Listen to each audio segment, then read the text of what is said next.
मेरे साथ मौजूद हैं। सर्वेश जी, शुक्रिया। क्या हासिल कर लिया? आप भी तो इंडिया अलायंस का हिस्सा हो।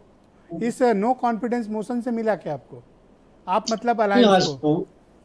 आज पूरे देश के सामने ये सच्चाई दिख गई कि हमारे देश के प्रधानमंत्री जी कितने असंवेदनशील हैं। 2 घंटे से ऊपर के भाषण में किस तरीके से मात्र 2 मिनट बोला, वो भी कितनी असंवेदनशीलता के साथ। ये पूरी तरीके से दिख गया कि ये सरकार सिर्फ डकैती और बकैती के अलावा कुछ जानती ही नहीं है। मणिपुर पर इन्हीं के मंत्री, इन्हीं के केंद्रीय मंत्री जो इन्हीं के कुछ ही कुर्सियों पीछे बैठे हुए हैं, वो किस तरीके से उनका बयान आया।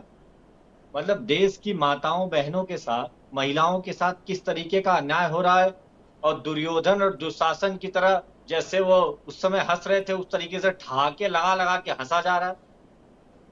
आप समझिए किस तरीके क्या का विपक्ष वो ने चित्र दिख रहा। मिले समय का पर्याप्त उपयोग ठीक तरीके से किया? आप सहमत हैं?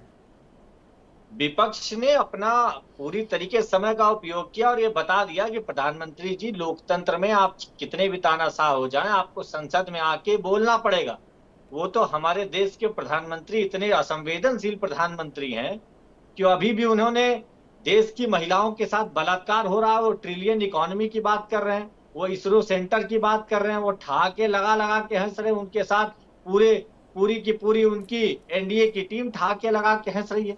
मतलब इतने संवेदनशील मामले पे जिस पे उनको जवाब देना था, रिपोर्ट देना था, उनके पार्टी के विधायकों तक पे हमला हुआ, केंद्रीय मंत्री पे हमला तो हुआ, ये बात तो छह आपको हजार तब से ज्यादा समझनी चाहिए एफआईआर थी हुई जब और आप इस तरीके के नो हालात। कॉन्फिडेंस मोशन लाए थे।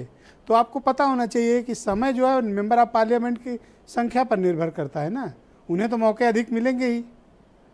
तो निश्चित तौर पे मोदी जी को 2 घंटों में मणिपुर की एक एक चीजों पे विस्तृत वर्णन करना चाहिए था, बताना चाहिए था कि आखिर में क्या ऐसे हालात पड़ गए कि आपके केंद्रीय मंत्री का घर जला दिया गया, इतनी महिलाओं के साथ जाति बलात्कार की घटनाएं हुई। जी। वो वीडियो सबकी आंखों के सामने नाचती होगी, उन्होंने भी देखा होगा कैसे उस लेकिन वीडियो में मानसून देखने के सत्र के बाद भी सबसे आप बड़े ठहाके लगा के हंस अचीवर रहे थे। आपकी पार्टी है, आम आदमी पार्टी। कैसे? इस सत्र में अपने सेवा बिल, जो दिल्ली का सेवा बिल अधिनियम आया था, उस पर सबको यूनाइट करके 102 वोट हासिल करवा लेना, ये आपका अचीवमेंट है। सुपारी जितनी पार्टी हैं आप, लेकिन देखिए आपने कितना बड़ा इस्तेमाल कर लिया विपक्ष का। देखिए, इंडिया अलायंस लोकतंत्र के पक्ष में खड़ा हुआ है, इस देश के लिए खड़ा हुआ है। जो देश के साथ नहीं खड़ा है वो देख ही रहे थे आज कैसे ठहाके लगा लगा के हंस रहे थे। दुर्योधन और दुशासन की जोड़ी किस तरीके से मणिपुर की घटनाओं महिलाओं के साथ हुई, जी, इस धन्यवाद दुर्दांत आपका। घटनाओं मैं पे ठहाके लगा के हंस बहुत रहे बहुत थे। शुक्रिया सर्वेश जी।